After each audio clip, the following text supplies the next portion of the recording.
اعوذ باللہ من الشیطان الرجیم بسم اللہ الرحمن الرحیم اذهب الى فرعون انه طغى قال رب اشرح لي صدري ويسر لي امري واحلل عقدة من لساني يفقهوا قولي واجعل لي وزيرا من اهلي هارون اخي اشدد به ازري واشركه في امري۔ موسیٰ علیہ السلام اور اللہ تبارک و تعالیٰ کی جو گفتگو ہے آپس میں وہ یہ ہو رہی تھی کہ اللہ تعالیٰ نے ارشاد فرمایا کہ اے موسیٰ ہم نے آپ کو دو معجزے عطا فرمائے ہیں۔ ایک تو آپ کا عصا ڈنڈا ہے، جب آپ اسے پھینکیں گے تو یہ بہت بڑا اژدہا سانپ بن جائے گا، اور دوسرا آپ کا ہاتھ ہے کہ جب آپ اسے بغل میں ڈال کے نکالیں گے تو پھر یہ روشن ہو جائے گا۔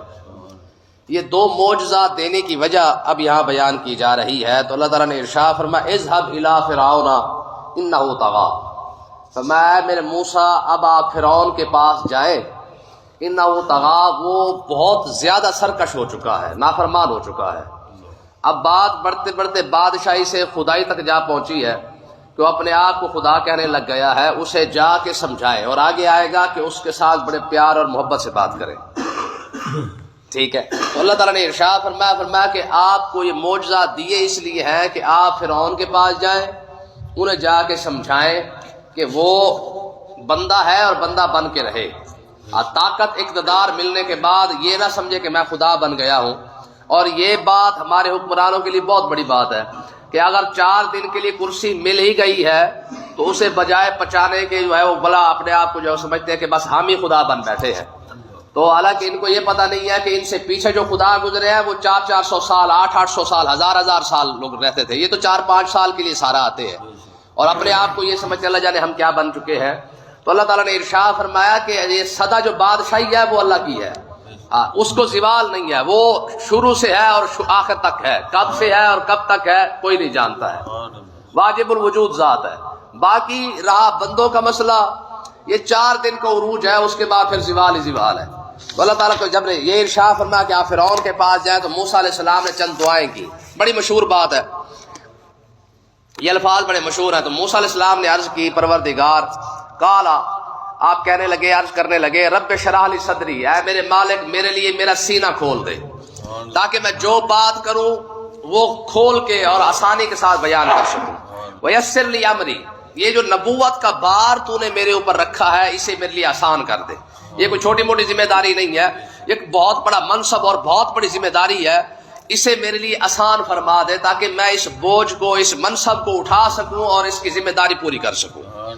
اور آگے واحلل عقدۃ من لسانی، اور میری زبان کے اندر جو لکنت ہے اسے ختم کر دے۔ موسیٰ علیہ السلام جب بولتے تھے تو آپ کی زبان مبارک میں لکنت تھی، اور اس کی بھی ایک وجہ ہے، اور روایت کے اندر آتا ہے کہ موسیٰ علیہ السلام کیونکہ فرعون کے مال کے اندر پلے ہیں، یہاں آپ کی بچپنا گزرا، یہاں پہ سارا معاملات آپ کے رہے، تو ہوا کیا ایک مرتبہ فرعون کی داڑھی پکڑ کے نہ آپ نے اسے بڑا زور کا تھپڑ مارا، تو اس نے کہا اس نے جان کے مجھے مارا ہے۔ تو حضرت آسیہ رضی اللہ تعالی عنہ فرعون کی بیوی ہیں لیکن صاحب ایمان ہے، انہوں نے فرعون کو کہا بندہ بن، تجھے پتہ نہیں یہ تو چھوٹا سا بچہ ہے؟ اس نے کہا نہیں، اس نے جان کے مجھے مارا ہے۔ اس نے کہا بچہ ہے، اب بچے کو کیا پتا؟ اس نے کہا یہ بچہ ضرور ہے پر یہ بہت زیادہ سمجھدار ہے، اس نے ایسے نہیں، اس نے جان کے مجھے مارا ہے۔ تو اس نے کہا تو امتحان لے لے۔ اب امتحان کیا لیا گیا؟ آپ کے سامنے موسیٰ علیہ السلام کے سامنے جو ہے وہ ایک ہیرے اور جواہرات کا تھال لایا گیا، ایک انگاروں کا لایا گیا۔ جب یہ دونوں تھال آپ کے سامنے رکھے گئے نا تو آپ نے ہیروں کی طرف ہاتھ بڑھایا تو جبریل علیہ السلام نے آپ کا ہاتھ وہاں سے لے کر انگار کی طرف بڑھا دیا اور وہ انگارہ اٹھا کے اپنے منہ میں ڈال لیا، تو جس کی وجہ سے زبان کے اندر جو ہے وہ لکنت پیدا ہو گئی تھی۔ اب ظاہر ہے نبی شروع سے نبی ہوتا ہے تو آپ کا ہاتھ جو ہے ہیرے جواہرات کی طرف ہی جانے لگا، کیونکہ پتہ تھا کہ یہ جو ہے نقصان دہ چیز نہیں ہے۔ تو جبریل علیہ السلام نے، کیونکہ ظاہر ہے فرعون جو ہے وہ آپ کے قتل کا حکم دے چکا تھا کہ اگر یہ ہیرے جواہرات اٹھائے گا تو اسے قتل کر دیا جائے گا، کیونکہ اس نے مجھے جان کے مارا ہے۔ تو اس کا مطلب یہ ہے کہ یہاں سے اندازہ لگائے کہ اللہ تعالیٰ نبی کو شروع سے کتنی سمجھ عطا فرماتا ہے، پتہ تھا کہ یہ رب کا دشمن ہے، داڑھی بھی کھینچی اور ساتھ تھپڑ بھی مار دیا، ٹھیک ہے۔ تو اس نے کہا جس میں نے اس کو قتل کر دینا ہے۔ تو جب انگارہ آپ کے منہ میں گیا تو پھر آپ کی زبان میں لکنت پیدا ہو گئی۔ تو اب یہاں پہ آ کے وہ دعا آپ نے مانگی، کہا میرے مالک میں جا رہا ہوں فرعون کو سمجھانے کے لیے، کہیں ایسا نہ ہو کہ وہ میری بات کا مذاق اڑائے، ہوتا ہے نا ایسا. تو وَحْلُلْ عُقْدَةً مِّن لِّسَانِي، ایک تو میری زبان کے اندر جو لکنت ہے اسے کھول دے، اور یفقہوا قولی، تاکہ وہ میری بات سمجھ سکے، جو میں انہیں بات سمجھانا چاہتا ہوں وہ بات ان کو سمجھ بھی آ سکے. اور آگے الفاظ دیکھیں، فرمایا وَاجْعَل لِّي وَزِيرًا مِّنْ أَهْلِي، اے میرے پروردگار مجھے اکیلا نہ بھیج، میرے ساتھ میرے گھر والوں سے کوئی میرا وزیر بھی ساتھ بنا. ہارون آخی، یہ جو میرا بھائی ہے ہارون علیہ السلام، اشدد بھی آزری، اس کے ساتھ میری کمر مضبوط کر. اب یہاں سے کتنا بڑا مسئلہ ثابت ہو رہا ہے. دو چیزیں دیکھیں، ایک تو آج کل ہمارے وہ نکلے ہوئے نا، وہ ایک لفنٹرا نکلا ہوا ہے، وہ کہتا ہے بابے تو شاید کوئی نہیں. ٹھیک ہے، اب یہاں سے اندازہ لگا کہ بابا کتنی بڑی شے ہوتا ہے کہ اگر وہ دعا مانگے تو اللہ تعالیٰ بابے کی دعا کے صدقے جو ہے وہ بندے کو نبوت عطا فرما دیتا ہے. حالانکہ نبوت کوئی کسبی چیز نہیں ہے، یعنی کمائی نہیں جا سکتی ہے. بڑے سے بڑا کوئی ولی تو بن سکتا ہے، نہ کوئی صحابی بن سکتا ہے نہ کوئی نبی بن سکتا ہے. صحابی بھی صرف وہی ہے جس نے اللہ کے ایمان کی حالت میں اللہ کے محبوب کو دیکھا یا نبی کو دیکھا ہے. اب یہ وہ چیز ہے جو رب کی عطا کردہ ہے. جن لوگوں نے خوش نصیبوں نے حضور کا زمانہ دیکھا اور انہوں نے پھر آقا علیہ الصلوۃ والسلام کا کلمہ پڑھ کے حضور کی زیارت کر لی، صحابی تو صرف وہی ہے. اب یہ ہر بندہ نہیں بن سکتا.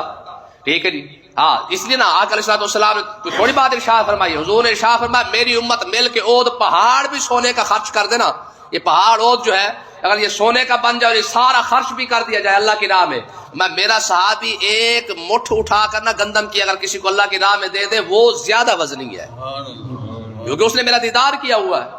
تو یہ اتنی بڑی نیکی ہے جو ہر بندہ نہیں کما سکتا ہے. نبوت کا منصب تو پھر صحابہ سے بھی ظاہر بڑا منصب ہے، تو وہ کیسے کسی کو مل سکتا ہے؟ تو یہ کمایا نہیں جا سکتا، یہ رب کی عطا ہے. رب جسے چاہے نبی بنا دے. اللہ عالم حیث یجعل رسالتہ، میں رب بھی جانتا ہے کہ کس کو رسول بنانا ہے کس کو نبی بنانا ہے. تو جنہوں نے رسول بننا تھا نبی بننا تھا وہ خوش نصیب لوگ جو ہے وہ بن چکے.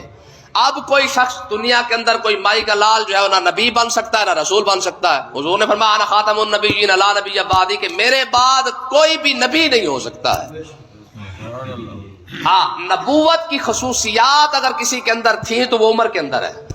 لو کان نبی بعدی لکان عمر. حضور نے ارشاد فرمایا اگر میرے بعد کسی کو اللہ تعالی نبوت کا منصب عطا کرتا نا، وہ کوالٹی وہ خصوصیات صرف اور صرف ایک بندے میں پائی جاتی ہے. وہ کون ہے؟ وہ عمر. اگر رب نے میرے بعد عمر کو نبی نہیں بنایا تو پھر کوئی بھی نبی نہیں بن سکتا ہے. اگر حضور کے بعد کسی شخص کو نبوت مل سکتی تھی تو صرف اور صرف عمر تھے. اگر وہ نبوت کے اہل نہیں، رب نے انہیں نہیں عطا فرمایا تو کوئی کانا کونا تو ویسے ہی کسی کا اوقات کے اندر نہیں آتا ہے. ٹھیک ہے، تو اللہ تعالیٰ نے ارشاد فرمایا کہ موسیٰ علیہ السلام نے عرض کی پروردگار میرے بھائی کو بھی میرا وزیر بنا اور اسے نبوت عطا فرما. اب یہاں سے ایک اور مسئلہ بھی دیکھیں کیا ثابت ہو رہا ہے کہ بھائی کے ساتھ مخلص ہونا کتنی بڑی بات ہے. کہ آج بھائی کو دیکھنے کے لیے تیار نہیں ہے. یہاں پہ ایک بھائی دوسرے بھائی کے لیے نبوت کی دعا مانگ رہا ہے کہ یا اللہ جو رسالت کا بڑا منصب تو نے مجھے عطا فرمایا میرے بھائی کو بھی عطا فرما. بھائی اگر بھائی کے ساتھ مخلص ہو رہا تو جتنی ترقی وہ خود کرتا ہے وہ چاہتا ہے کہ یار میرا بھائی بھی کم سے کم میرے ساتھ اتنی ترقی ضرور کرے. موسیٰ علیہ السلام کو جو اللہ نے ترقی عطا فرمائی ہے تو موسیٰ علیہ السلام نے سب سے پہلے کہا پروردگار جو شان جو عظمت تو نے مجھے عطا فرمائی ہے میرے بھائی کو بھی عطا فرما سا. ٹھیک ہے، بھائی اگر بھائی کے ساتھ مخلص ہو تو آج تو بھائی کے ساتھ بولنے کے لیے تیار نہیں ہے. مجھے آپ بتائیں ساری زندگی لڑائیاں ہوتی ہیں، کوارے ہوتے ہوئے ہر وقت لڑتے رہتے ہیں لیکن دل میں کھوٹ نہیں آتا. کیا وجہ ہے کہ بچے پیدا ہوئے، گھر بیوی آ گئی، اب دل میں کھوٹ کیسے پیدا ہو گیا؟ کیا بچپن میں نہیں بھائی آپس میں لڑتے؟ جوانی میں نہیں آپس میں لڑتے؟ گیند پہ لڑ پڑیں گے، کھیل پہ لڑ پڑیں گے، کھانے پہ لڑ پڑیں گے، پیسوں پر لڑ پڑیں گے، کسی نہ کسی چیز پر لڑ پڑیں گے، لیکن 2 گھنٹے بعد ایسے برابر ہو جائیں گے. جیسے ہی تھوڑی سی ترقی کیا ہوئی ہے، شادی ہوئی ہے، بیوی آئی ہے، بچے ہوئے ہیں، اب جناب بولنے سے ہی فارغ، اب درمیان میں دیواریں آ چکی ہیں.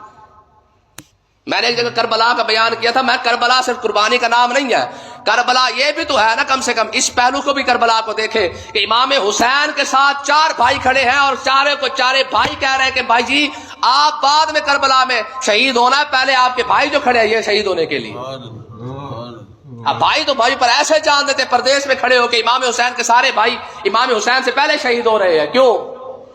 بھانجے پہلے شہید ہو رہے ہیں، بھتیجے پہلے شہید ہو رہے ہیں، تو کربلا تو رشتوں کے نبھانے کا نام بھی تو ہے نا، کہ بھتیجوں نے چاچے پر جان نہیں دی ہے، بھانجے نے مامے پر جان نہیں دی ہے، بھائیوں نے بھائی سے پہلے جان دی ہے. کس وجہ سے؟ تاکہ ہمارے بھائی کم سے کم 4 منٹ اور تو زندہ رہے نا. کربلا کا یہ پہلو بھی تو ہے. بات سمجھ آئی کہ نہیں ہے؟ تو اب دیکھیں جتنی بڑی شان موسیٰ علیہ السلام کو رب نے عطا فرمائی ہے. موسیٰ علیہ السلام نے کہا پروردگار صرف مجھے نہ میرے بھائی کو بھی ساتھ عطا فرما. حضور نے ارشاد فرمایا مومن بندہ ہے ہی وہی جو کچھ اپنے لیے پسند کرتا ہے اپنے بھائی کے لیے بھی وہی پسند کرتا ہے. مومن بندے کے تو شان ہی حضور نے یہ بیان فرمائی ہے. یہاں بھائی تھوڑی سی ترقی کر لینا، اس کی پہلی کوشش یہی ہوتی ہے کہ اللہ کرے یہ نیچے رہے، کیونکہ شریک بن چکا ہے. پہلے شریکہ نہیں تھا، شادی کے بعد شریک ہو چکے ہیں. مجھے آپ بتائیں شادی کے بعد شریکہ کہاں سے آ گیا بھائی؟ 18 سال تک شادی نہیں ہوئی تو شریکہ نہیں تھا، شادی ہوتے ہی سال شریک بن گیا. تو اللہ تعالیٰ نے ارشاد فرمایا موسیٰ علیہ السلام کہنے لگے وَأَشْرِكْهُ فِي أَمْرِي، میرے مالک. موسیٰ علیہ السلام نے کہا میرے کام کے اندر میرے بھائی کو بھی شریک کر. میں اگر فرعون کے پاس تبلیغ کرنے جا رہا ہوں، مجھے جو تو اجر عطا فرمائے گا میرے بھائی کو بھی ساتھ عطا فرما. کہ نسبحک کثیرا، تاکہ ہم تیری کثرت سے جو ہے وہ پاکی بیان کر سکے. ونذکرک کثیرا، ہم کثرت سے تجھے یاد کر سکے. انک کنت بنا بصیرا، کیونکہ تو ہمیں دیکھ جو رہا ہے. ہم جب ذکر کریں تو جس طرح اجر مجھے ملے میرے بھائی کو بھی ساتھ ملے. جس طرح اجر شان عظمت انہیں مجھے عطا فرمائی ہے میرے بھائی کو بھی ساتھ عطا فرما. اللہ تعالیٰ نے کیا فرمایا؟ فرمایا قال قد اوتیت سؤلک یا موسیٰ، فرمایا میرے موسیٰ تو نے جو مانگا ہے ہم نے تجھے سب کچھ عطا فرما دیا. جب بھائی کے لیے دعا مانگے تو رب کیسے قبول نہیں کرے گا؟ یار حضور نے فرمایا انما المؤمنون اخوہ، اور تمہارا صرف کلمے کی بنیاد پر بھی تمہارا کوئی بھائی ہے نا، اگر تو اسے مسکرا کے دیکھ لو صدقے کا ثواب ہے. اور اگر سگے بھائی کو مسکرا کے دیکھ لے، پھر کلمے کی بنیاد پہ ہم ایک دوسرے کے ساتھ سلام کر لے تو حضور فرماتے ہیں کہ جو پہلے سلام کرتا ہے رب اسے 90 نیکی عطا فرماتا ہے. اور سگے بھائی کو اگر بندہ کم سے کم مسکرا کے دے کے پہلے سلام کر لے، بڑا سمجھ کے سلام کر لے، چھوٹا سمجھ کے سلام کر لے، مجھے بتاؤ رشتوں کا ثواب الگ اور اسلامی رشتے کا ثواب الگ. اب دیکھیں نا جی صدقہ خیرات کا اصول کیا ہے کہ جو سب سے زیادہ آپ کے قریبی رشتہ دار ہے اس کو اگر آپ صدقہ خیرات دیتے ہیں، اس کی مدد کرتے ہیں، اللہ تعالیٰ ڈبل ثواب عطا فرماتا ہے. ٹھیک ہے. زکوٰۃ کا سب سے پہلا حقدار کون ہے؟ آپ کا رشتہ دار ہے، چاہے وہ دور ہی کیوں نہ رہتا. کیوں؟ میں اس لیے کہ تاکہ تو رشتوں کا جتنا لحاظ کرے گا رب تجھے اتنا زیادہ ثواب عطا فرمائے گا. اللہ پاک سمجھنے کی توفیق عطا فرمائے.